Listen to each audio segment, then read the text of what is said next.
नगर परिषद और नगर पंचायत चुनाव के तेज होते प्रचार के बीच महाविकास आघाड़ी की कमजोर सक्रियता पर मुख्यमंत्री देवेंद्र फडणवीस ने तीखा कटाक्ष किया।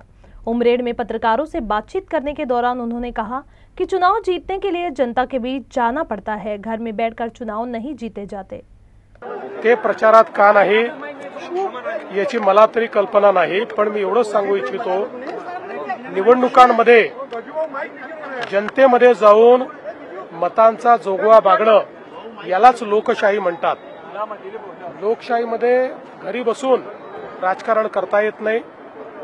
लोक आम्हाला मतदान करतीलच अशा पद्धतीचं त्या ठिकाणी कोणाला वाटत असेल तर तेही अयोग्य आहे। जनतेमध्ये गेलं पाहिजे। आमच्या परीने आम्ही जेवढं जनतेत जाऊ शकतो आम्ही चाललो आहोत। ज्याला वाटतंय जनतेत गेलं पाहिजे ते जात आहेत, ज्यांना वाटत नाही ते जात नाही। मला त्यांच्यावर काही बोलायचं नाही।